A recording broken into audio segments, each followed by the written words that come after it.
Hello students, dictation 5 second बाद शुरू होगा।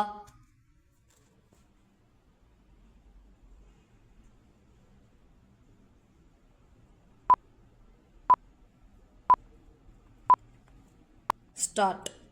करीब एक सप्ताह पहले दिल्ली हाई कोर्ट के जज यशवंत वर्मा के घर लगी आग बुझाने के दौरान वहां मिली बड़ी मात्रा में नकदी के मामले में सुप्रीम कोर्ट का यह स्पष्टीकरण शायद ही सभी को संतुष्ट कर पाए कि उन्हें स्थानांतरित करने के प्रस्ताव का उनके घर पैसे मिलने से कोई लेना देना नहीं।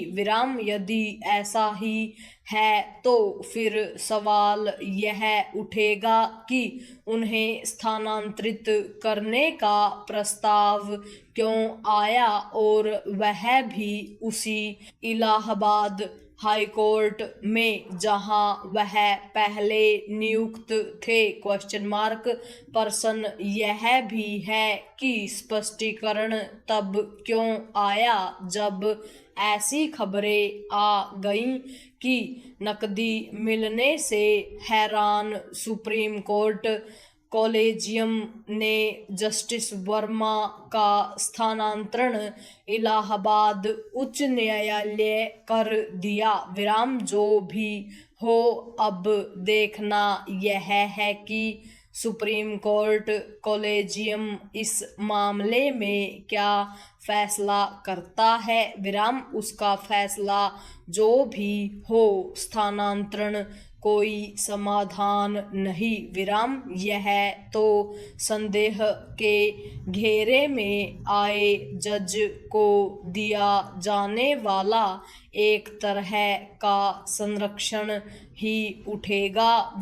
यह ठीक नहीं कि भ्रष्टाचार के आरोपों से दो चार होने वाले उच्चतर न्यायपालिका के जजों को या तो स्थानांतरित कर दिया जाता है या फिर उन्हें कोई काम नहीं दिया जाता। सुप्रीम कोर्ट कॉलेजियम के पास इससे अधिक सामर्थ्य नहीं कि वह ऐसे न्यायाधीशों को त्यागपत्र देने के लिए कहे और उनके ऐसा न करने पर सरकार को उनके खिलाफ महाभियोग प्रस्ताव लाकर हटाने का निर्देश दे। प्रश्न केवल यह नहीं है कि न्यायाधीशों को हटाने की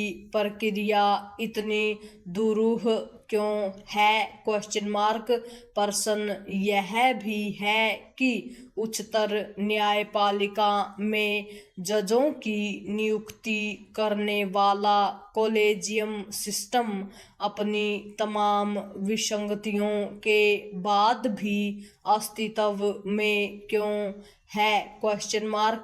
विडंबना यह है कि इन विसंगतियों की स्वीकारोक्ति के बाद भी जजों की नियुक्ति की प्रक्रिया में कोई बदलाव नहीं हो पा रहा है। एक समय मोदी सरकार ने राष्ट्रीय न्यायिक नियुक्ति आयोग बनाकर इसकी पहल की थी, लेकिन सर्वोच्च न्यायालय ने उसे असंवैधानिक करार दिया। यह आज तक समझना कठिन है कि इस आयोग की खामियों को दूर करने के स्थान पर उसे सिरे से क्यों खारिज किया गया। क्या इसलिए कि जज ही जजों की नियुक्ति करते रहे। ध्यान रहे कि किसी अन्य लोकतांत्रिक देश में ऐसा नहीं होता।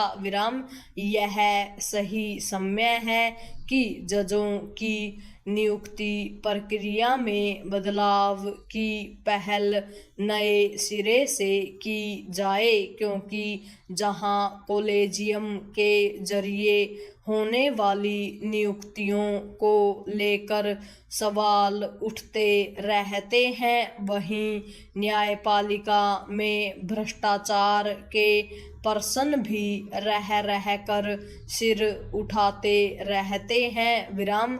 ये प्रश्न न्यायपालिका की साख को गिराने के साथ ही उसके प्रति आम आदमी के भरोसे को कम करने का ही काम कर रहे हैं। विराम। न्यायपालिका में भ्रष्टाचार एक सच्चाई है। विराम। इससे मुंह मोड़ना जीती मक्खी निगलने जैसा ही है। पूर्ण विराम।